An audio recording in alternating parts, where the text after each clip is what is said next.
Okay, today we're going to talk about how to put text inside a shape. So if you want to put text on a photograph where there's other things and you don't want your text to go on top of something else, this is a trick you might want to use. So the first example is a really simple one where you want to draw a certain rectangle. So let's take this image where I have a flower on one side. I want to put image on there, but I want to put text on there, but I want to make sure it doesn't go on top of the flower. So what I then do is I go to my text tool, and then I come inside my photo, and you'll see there's like a little cursor with a rectangle around it. What I do is, instead of just clicking and starting typing, I click and I hold my mouse down and I drag, and it'll create this rectangular shape, or whatever shape you want it. It'll be square or a rectangle. And then I let it go where I want my text to end. And then what'll happen is, as soon as I start typing, it'll actually keep my text inside that little window. And I'll just change the text so you can see it a little bit better. And then I can just repeat it, and you'll see it won't go outside that box. And one of the other things you can do is you can change the size of this box afterwards. So if you go to the edges where the little squares are, you can actually click on any one of those squares, hold it down, and drag it, and it'll actually make it narrower or wider. If you want it to go a little bit on top of the picture, if that's what you prefer, you can make it smaller. You can go to the top right edge and actually make it smaller. So it'll give you lots of options to play with it. And then when you go on a different layer or you pick a different tool, that little rectangle will go away. But then when you come back to your type tool, it'll actually be there again. So you can always change it later.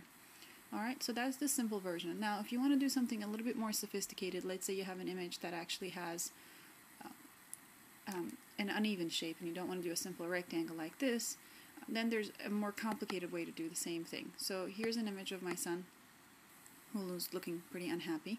And what I'm going to do is show you how you can create a text that actually goes right in here. So the first thing we're going to do is pick our lasso tool, because that's the easiest way to create an uneven shape selection. So what I'm going to do is I'm going to start up here, and I'm going to trace along where I think I want my text to go. And this doesn't have to be perfect. It just, it's just a best guess. You might be much better at it than I am. I'm really bad at the lasso tool, so I can't ever do a perfect job. So here I am. I created this shape. And then what I then do is I go up to my Paths window. So if you go to your window menu and you click on Paths, this window will appear on the right hand side. And on the bottom right here, you will see a little option that says Make Work Path from Selection. So if you click on that, it'll actually create this as a path. And then what you then do is you go to your text tool and you come and click anywhere inside. And if you look at your mouse, inside you'll see there'll be like a circle, and then your I-beam is inside there. And that's really, really important, because that's how you know you're inside this path. And if you click in there and you start typing, it'll make sure to keep your text within that little constrained window. And I'm going to change the font again just so you can see how well it works. So see, I can actually make my font however size I want, and I'm actually going to go reduce the difference between my lines, because this is a pretty small font.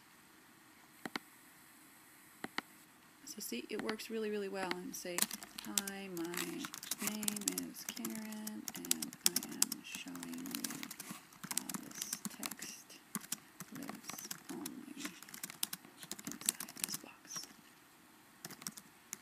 And then you can just keep typing, and it will not go past the bottom of the box. I'm just going to copy this and paste it just to show you that it won't. Alright, and if you actually change the height even further, it'll make it even denser. It really depends on what you like, and you can play around with it. And then when you're finished, you can go back to your layers and select your background layer, and you'll see the whole path and everything is gone, and here's your text beautifully aligned with that image. And of course, if you wanted, you can also do another one right here and put some more text there, so you could have text all around your picture, of course. Alright, if you have any questions, feel free to leave me a comment, and I'll be happy to help you out.